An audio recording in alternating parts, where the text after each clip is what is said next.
Buckle up, folks. This podcast is all about diving into the good, the bad, and the ugly of our bodily, spiritual, and mental experiences. If you are not prepared to challenge your assumptions, laugh at yourself, laugh at me, or maybe even shed a tear or two, then you might want to look elsewhere. But if you're ready to get real, get honest, and get a little weird, then welcome to the Just Chrissy podcast. I'm your host, Christina McCammon. Hello, my friends. Welcome back. This is Chrissy, your host here on the Just Chrissy podcast. Listen, I know it's been a minute, hasn't it? You've probably been wondering where I have been. Well, let me tell you, I've got good reason. Over the last few months, I've been traveling a bit. I had the opportunity to spend some time in Turkey and Germany. I was in Florida with some friends. And in the midst of all that movement, I have been quietly writing, praying, and creating resources I believe are deeply needed. This one that I'm talking about today is specifically for women like you. And normally on this podcast, I talk about health, gut support, detoxing, grounding, simple ways to care for your body.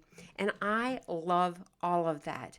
But today we're going to shift gears just a little, because what good is physical wellness if we are emotionally drained and spiritually parched? Today's episode is about balance of the body, the mind, and the spirit. It's about recognizing how stress, exhaustion, and unspoken overwhelm can weigh down our entire being, and what that looks like to invite Jesus into all of it.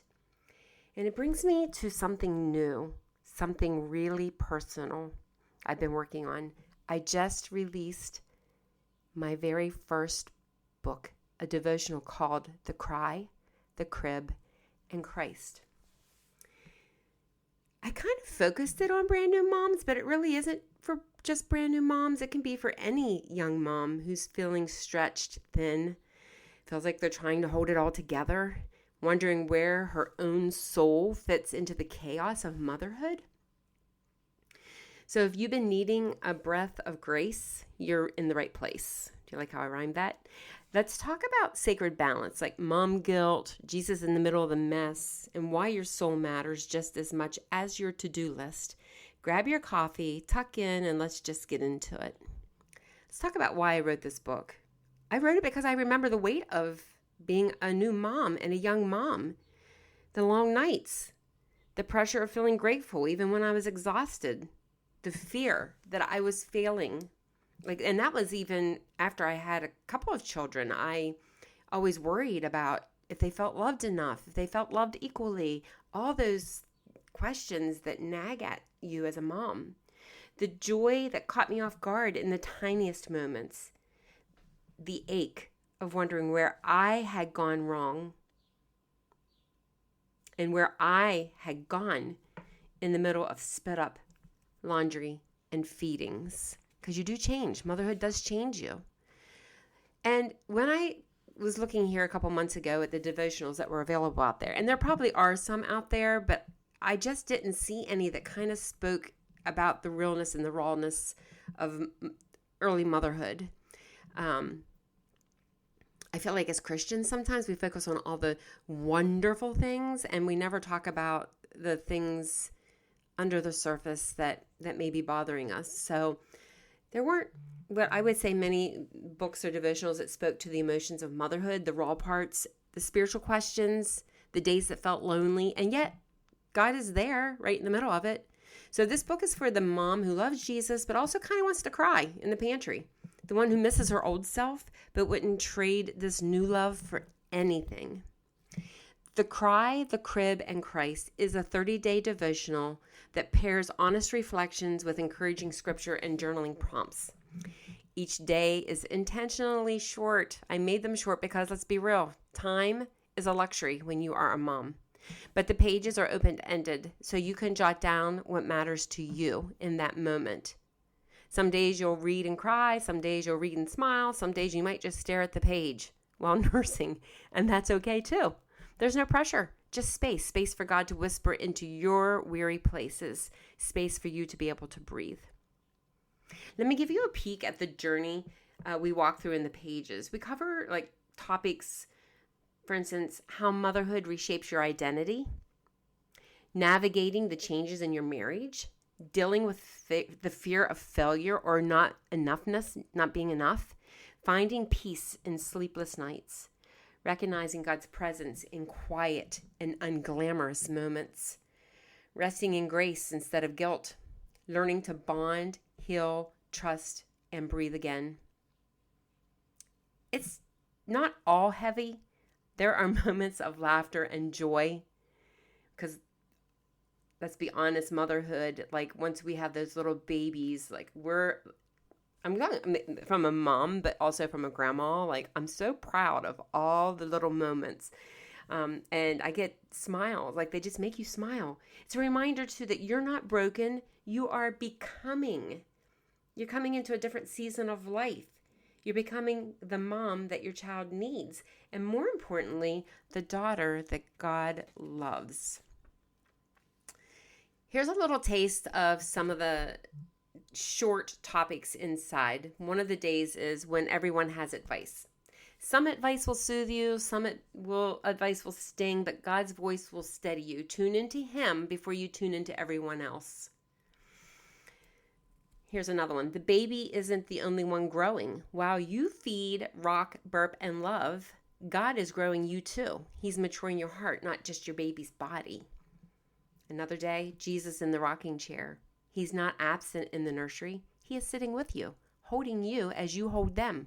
Even here, He is Emmanuel, God with us. I do want to pause to say this. If you are feeling unseen, and I have heard mamas say this, like in the midst of, multiple children, or in the midst of you're moving from being this individual into being responsible for this little being. If you're feeling unseen, you are not. If you're feeling overwhelmed, that's not weakness. It's reality. If you're wondering where your faith fits into the mess, this devotional is a gentle reminder that you don't need to be polished for God to show up. Jesus didn't wait for people to get it all together. I'm 56 years old and I still don't have it all together. He came into the middle of the mess. He was born into a barn, laid in a crib full of hay, and welcomed with crying. Does that sound familiar? The first Christmas wasn't glamorous. Actually, probably in thinking about this, he wasn't really born in a barn. Most likely he was born in a cave, and his manger probably was more like a stone that was a carved out feeding trough. There probably was hay, and I'm sure there was crying, because birthing babies is a monumentous moment. That first Christmas wasn't glamorous, and neither is early motherhood, but both are very holy.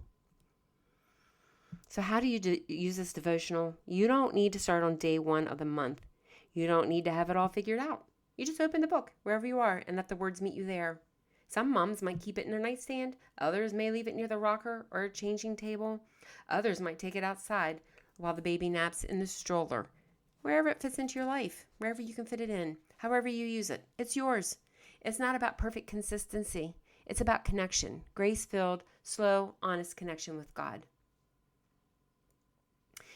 If you know a young mom, if you are a young mom, maybe you have a baby shower, maybe you have a nursery in your church, maybe your church gives out new baby gift bags, whatever it is. Maybe you have a friend, your daughter, your niece. This makes a beautiful gift. And if you're not, if you are that mom that this book addresses, I want you to hear me say this from my heart. You are doing holy work. I know it doesn't feel like it. It's okay to be tired. It's okay to cry. It's okay to laugh and then cry again 2 minutes later. You're not alone. And I pray this devotional reminds you that even when your arms are full and your patience is thin, God's grace is thick and His love is steady. Sometimes I feel like we have a harder time giving God gives us grace, but we have a hard time giving ourselves grace. His grace is thick and His love is steady. You can grab your copy of The Cry, the Crib, and Christ on Amazon. All you have to do is search the title. It is on Kindle, and it also is in book form. I like book forms myself. You can also put the title in my name, Christina McCammon, and it should pop right up. And while you're there, in the next couple weeks, probably, I think all 4 will be published by June 6th. There will also be some other books that I've created. I created a devotional for worship teams that deals with a lot of different subjects. I'll probably do another podcast on it. And then I also created a youth Bible study. So from 6th to 12th grade, it's a Bible study it's a year-long Bible study on the book of Genesis. And I had a lot of fun creating that. Right now, I, along with a team of people, are leading our youth, and they wanted to study Genesis. And so I was like, well, if I'm creating the material, I might as well go ahead and publish it. So that is called Genesis Uncovered. And that is a Bible study for youth. And you really could use that for youth groups, Sunday schools, homeschool material, co-ops. I mean, it's very optional. You should go out and check it out. But today,